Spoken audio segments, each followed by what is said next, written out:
jërë ngeen jëf mbokk internet yi nga xam ne yéen ay topp MMD Media TV ñu ngi leen di nuyu bu baax dikk ak yéen ci benn entretien avec bu ñu fas yéenee séq ak ki nga xam ni mooy Mame Mactar Gueye di njiital Jamra fas yéene waxtaan ak moom nag ci tombé actualité yi nga xam ni kenn ku ne xam na ay jéego yi nga xam ni ci lay dox te mooy lépp luy warma ak luy sàmm jikko yi ak jeexit bu am solo bi ñu mag ñi bàyyil ci réew mi ngir mu bañ a raaf loolu yi di xeexam ak kombaam te mooy combat bi nga xam ni moom la diine lislaam santaane kooki nag lañ toogal di Mame Mactar Gueye fas yéene nag seq ak moom waxtaan bu gàtt ci li nga xam ni li wolof di wax lu def waxu luy ay di jàmbat Mame Mactar maa ngi lay nuyu bu baax a baax a baax. waa kay jërëjëf mbokk mi xanaa di tàmbali nuyoo bi ci kilifa kër gi sama mbokk ab taalibe MMD di ko ñaanal yàlla defal ko ndam ci plateforme internet bi mu créé di MMD Média yàlla na yàlla def ba xëy bés ñu naan chaîne de télévision la yàlla bi nga xam ne dara teewu ko mën na lu ëpp loolu yàlla na ko yàlla def di sóoraale itam ci nuyoo sa mboolem téléspectateurs yi ak techniciens yi nga àndal te di am yaakaar ne laaj ak tontu yi ñi fi fas yéene seq ñun ñi ko seq dinañ ci jëlee njariñ téléspectateurs yi itam jëlee ci njariñ incha allah. waa Imaam dañu bëgg ñu waxtaan parce que gis nañ mbokk yi kooku mooy Mame Mactar Gueye bu Jamra ñu xam ko ci taxawaay bu am solo bu mu am ci réew mi ci combat yi muy mëne te lépp na bëgg ndaw ñi baax ndaw ñi jub te la muy xeex lu ne rek kenn ku ne boo ko toppee ba ca biir di nga gis ni diine gërëmu ko ngor ak worma ak aada sax gërëmu ko kon ndono liñ ñu bàyyee bañ mu raaf loolu mooy yitteem. kon gis nañ UNESCO wàccee ay dogal yu bees ñu dégg di ko laam-laamee ci nguur gi ndax danañ ko dugal ci école yi duñ ko dugal ci école te mooy éducation sexuelle tey jii naka nga ko jàngatee ak it ban impact la mën a def ci li nga xam ne mooy ndaw ñi. waa xam nga dafa yàlla dafa dogal suñu réew di Sénégal dañu am maam bu ñu bokk ñun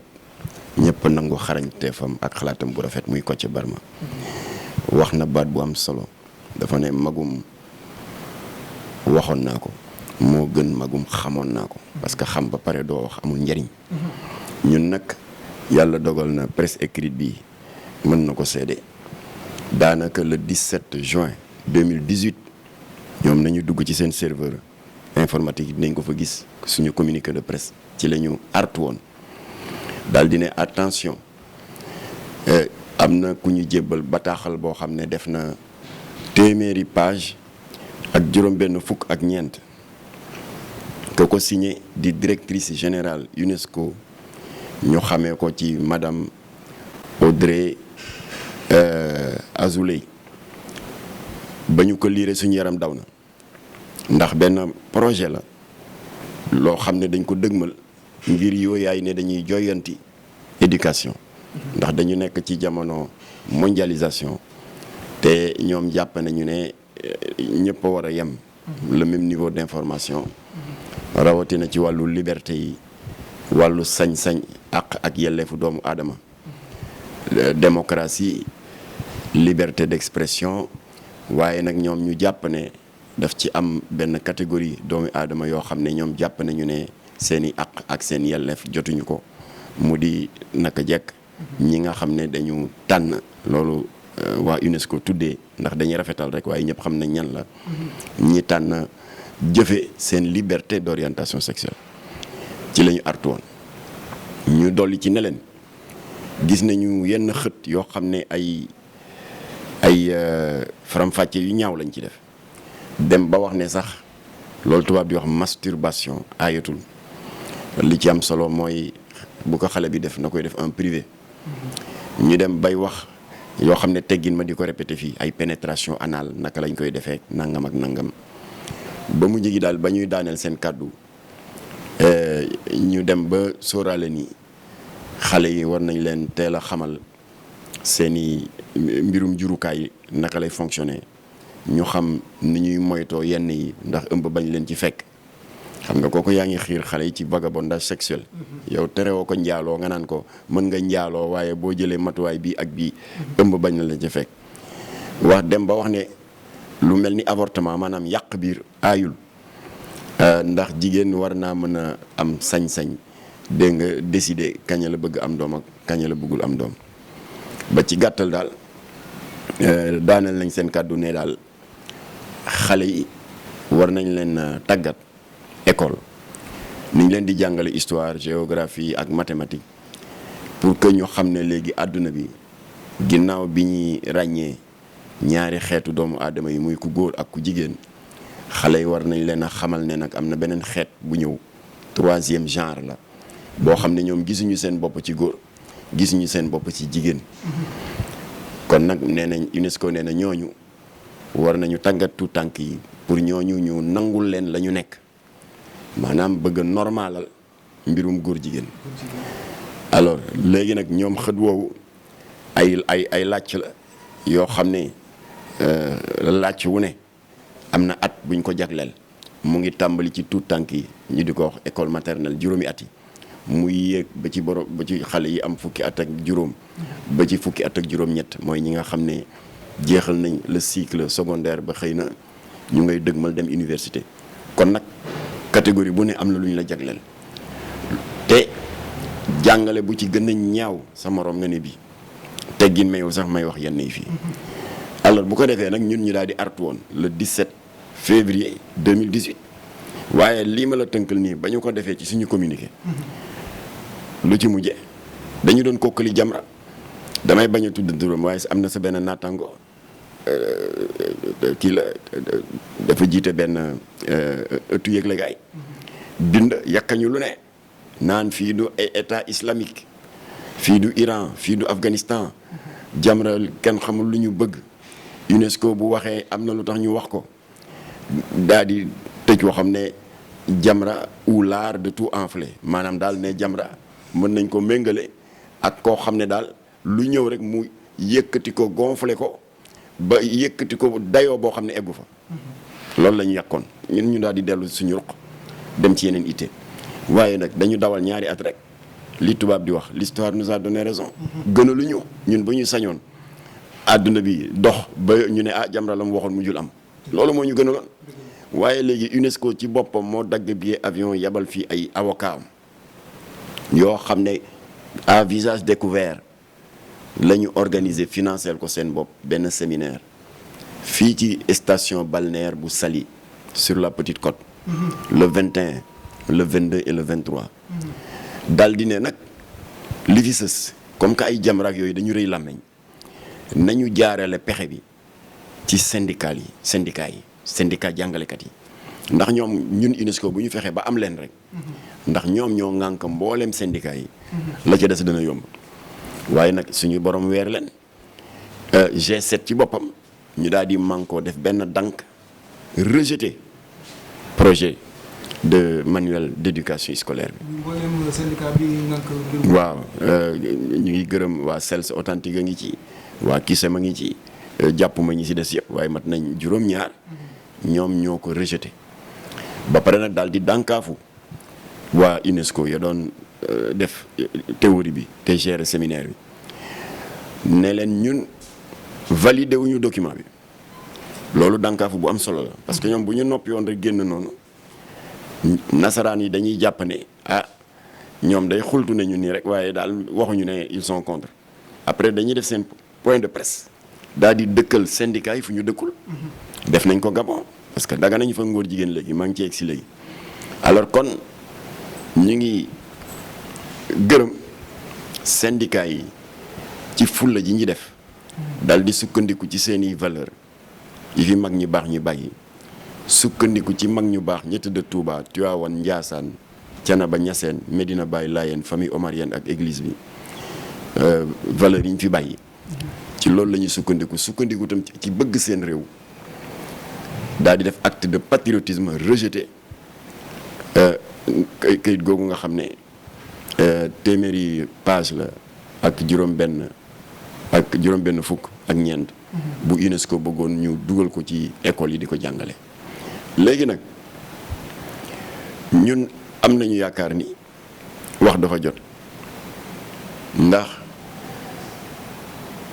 dinaay dégg Mouhamadou Mansour Diop sama xarit di wax ni luy raam ci ñag bi la jëm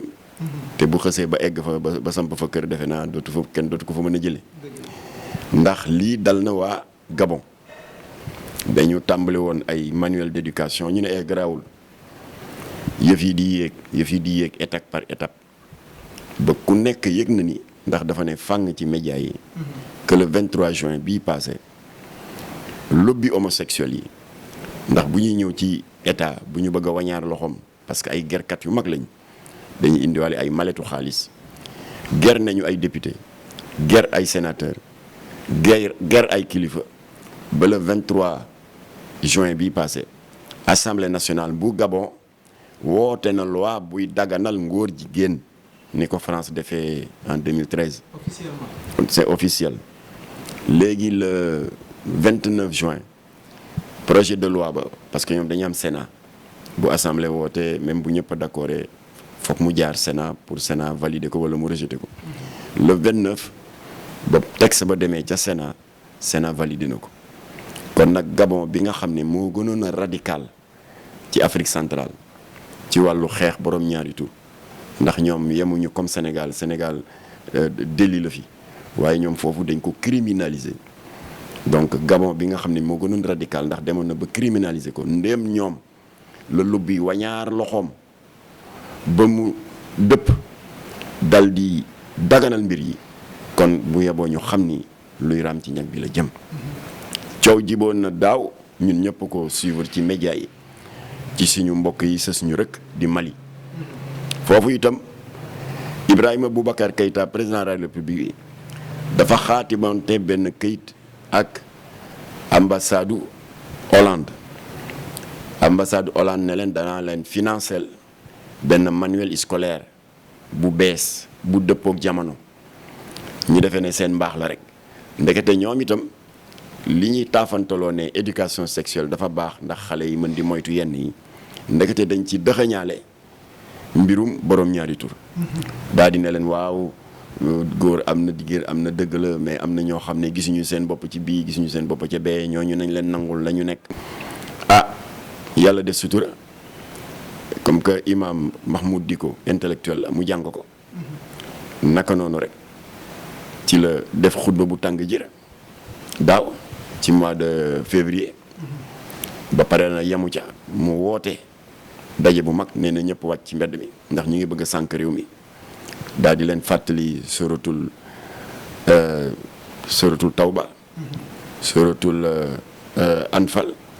suratul anbiya yi suratul loot yi nga xam ne suñu borom expliqué na lu tax mu sànk toroxal alak askanu loot lii la woon mbedd ma fees del beneen ajuma mu dàbbalewaat ko ba état bi tiit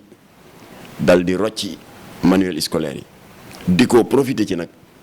ci mer gu mu leen mere woon daawaataati jéeg ci code de la famille bi nga xam ne moom tam ay franc-maçon ko defar mu leen kii itam jële leen ko fi ñu daal di ko fi jële alors waaye fekk na déjà mbir yu ëpp loxo militaires yi profité sa nag ñëw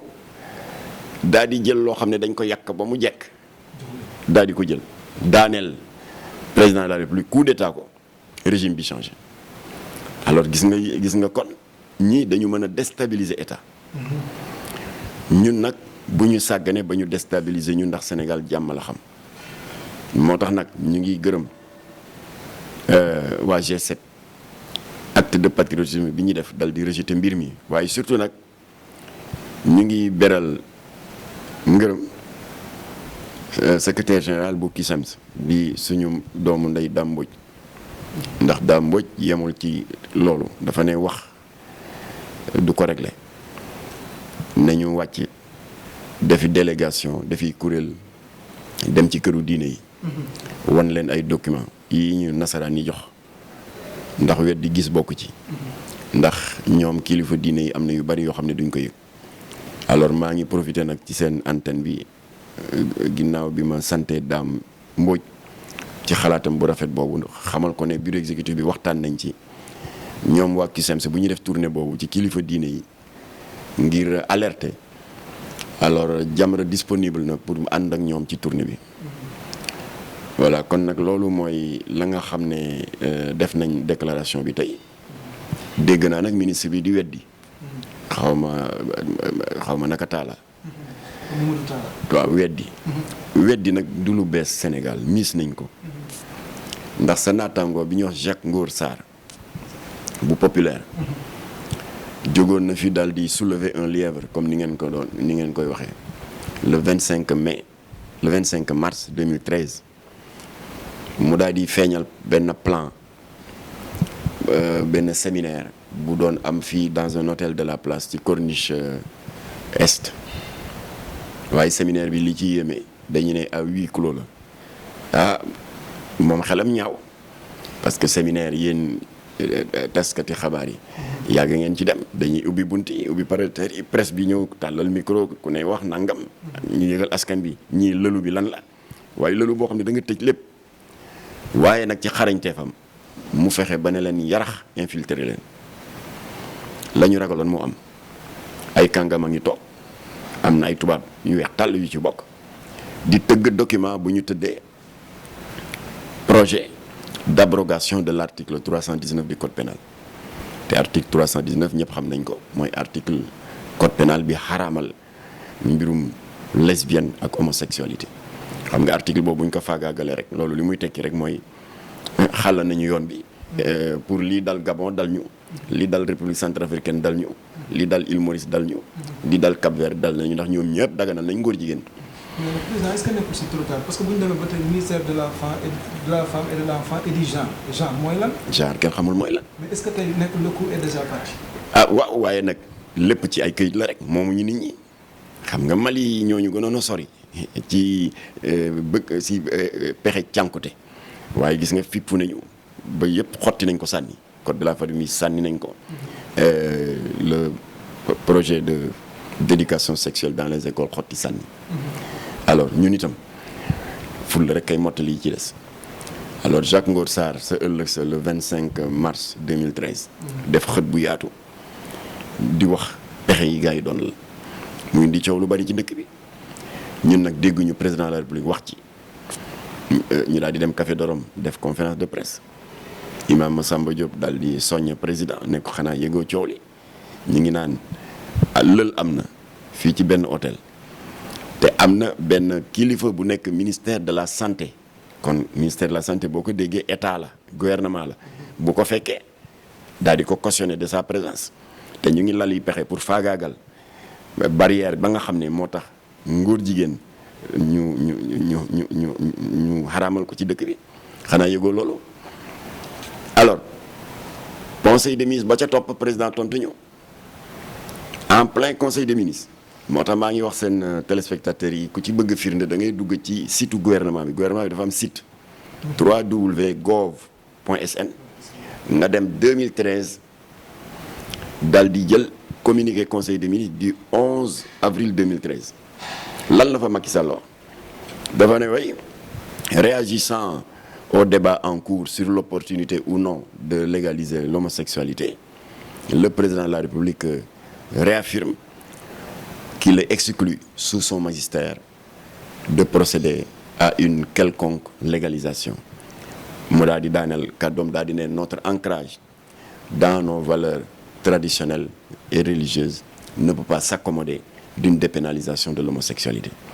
coow li daal di jeex donc dañ ko weddi woon waaye nag Macky Sall nangu na ne coow am na débat am na parce que dañu ubbi xëtu communiqué ministre bi daal di ne réagissant au débat en cours kon nangu na ne débat am na ci alors weddi bi miis nañ ko ndax bi fi coow Jakarta yi jibee mu di loolu ñu doon taafantaloo ne jus de fruit le jus d'orange la di ko jaay ci école yi te comme que Jamra dafa bari ay enseignants ñoom ñëpp ñu bokk benn seetlu mooy xale yi ci xër parce que dafa yomb 100 francs rek nga jënd benn léeg-léeg sa xale sa doom jàngi école ñaan la argent de poche léeg-léeg boo ko mayee téeméer mu dem jënd ci 5 après ñu gis seetlu xale yoo xam ne seen comportement dafa soppeeku bu doon dañu xaw a timide ñu commencé wow bët pànk di bukki bët instituteur bi ak bu leen maître bi waxee ñu tontu bu yare di ko gis tamit xale yu yaru woon nekk ci cours récréation yi nekk ci xeex ak histoire ñu seetlu ko ci beneen école mujj gi nag waa Jamra daje ne daal xale yi am jikko yu soppeeku yooyu gis nañu ne bu récréation jotee mooy ñiy gën a xër di jëndi Jakarta bi ñu daal di jël échantillon te maa ngi gërëm suñu mbokk waa Ascosen ñoom Momar Ndaw ñu boole ñu ak benn laboratoire privé ñu daal di fay ñu analyser ko ndekete dañ ko rax ak sàngara ak alcool donc 100 francs rek xale yi naan mandi ñu commencé di leen tàggat pour ñu nekk ay futurs soulard ëllëg ay futurs clients mandikat alors ba ñu arto jox ay firnde état bi ne ko contrairement ak li presse bi wax kenn importé wu ko fii lañ koy defaree benn kilifa bu nekk ministre du commerce woo ma ne ko waaw kenn importé wu ko fii lañ koy defaree mu ne ma ndax mën nañ ci am tegtal ma ne ko waaw entrée Rufisque waxuma boo jógee Dakar de waaye nga jógee Thiès romb Bargny di dugg Tëngéej si sa droite boo passé usine ciment bi am na quartier bu ñuy wax Colobane Sud 2 foofu la ñuy defaree Jakarta alors président la bi jox ay ndigal ba ñu tëj ko après mu jox ndigal Aliou Sarr ministre du commerce mu daal di génne benn bataaxal arrêté ministériel portant interdiction sur l'étendue du territoire national lépp luy Jakarta ak i seexam parce que am nañ yeneen ñaar yu niroog moom ñu di ko wax beneen bi salañ ak namp bi ñu daal di leen tere xam nga foofu dañu jokkoon a weddi mois de octobre bi passé amaat na fi yeneen xeetu fowukaay yoo xam ne bii dafa am ñaari jëmm yoo xam ne bouton booy bës mu nekk ñaari góor yu def na ko su dul noonu mbirum borom ñaari tool ba Jamra alerté dañu ne loolu amul léegi sa naataangoo yi nekk l'observateur dal di dem ci bërëb yi Jamra ciblé muy marché Tilène ak marché Petersen interroger ay commerçants ñun nangu ne am nañ ko waaye dañu mujjee jaay lépp keneen ki ne police moo ñëw nangu ko bi coow li bare léegi nag ka weddi woon ne loolu amul def benn note circulaire adressé ko à tous les directeurs et les chefs de services régionaux ne leen daal foo leen gisati lii na ngeen jàpp ne lu ñu interdire la bu ko kenn jaayati fen moo ko weddi woon arrêté bi ku dugg ci internet gis ko c'est en date du 20 octobre 2020 kon ñun miis nañu ay weddi ministre de l'intérieur Aly Ngouille Ndiaye ba Jamra defee déclaration di naqarlu lijaasa yi état bi di jox kuréelu borom ñaari tur yi ñu di ko wax ay récépissé ndax récépissé mën nañ ko nangu xel mën na ko nangu bu dee nit dafa créer partem bëgg une reconnaissance légale nga def démarche yi jox la récépissé wala syndicat wala leneen mais ana borom ñaari tur ak récépissé alors ñu daal di ma convoqué ministre de l'intérieur Aly Ngouille Ndiaye recevoir ma le 13 novembre 2019 waaw dégg nañu ne que da ngeen wax ne yéen Jamra ñun ministre de l'intérieur ñoo leen di jox récépissé en tout cas man bañ ma fi tegee ba léegi maa ngi fi bëgg a def ñetti at mosuma joxe récépissé ma ne ko waaw yow mosoo leen joxu récépissé Aly Ngouille Ndiaye bravo waaye ñun Jamra du ñu individualiser suñuy combat du ñu ko personnaliser dañu wax ni fii nga toog te mu tudd ministère de l'intérieur ca nguuru Ablaye Wade joxe woon na juróom-ñeenti récépissé man ak Imam Mbaye Niang Aliou Sall xeex nañ ko ca nguur gii ñu joxe fi juróom-ñaar ak juróom-ñeent du fukk ak juróom-benn 16 la mu ne waaw mais ni jox nga kuréel du ñëw rek ne ñun ay borom ñaari tur dañu bëgg ñu jox ñu récépissé ñu jox ma ne ko déet ñoom du ñu def noonu parce que kuy déposer demande pour récépissé de reconnaissance officielle muy bu parti bu politique bu syndicat bu daayira ak lu mën a doon ñetti këyit lañ lay laaj statut règlement intérieur ak këyit goo xam ne ñu ngi koy tuddee la déclaration de l'objet social objet social bi nag ci ngay wax li la tax a jóg lan la su dee parti politique nga ne oui c'est pour participer à la conquête démocratique du pouvoir bu dee syndicat nga ne c'est pour défendre les intérêts matériels et moraux des travailleurs et cetera waaye ñoom ku ci ne da nga ut lay naan waaw dañu bëgg a jàppale les personnes du troisième âge parce que dañuy souvent confrontés à des problèmes de santé wala dañu bëgg a jàppale ñi nga xam ne dañuy jàng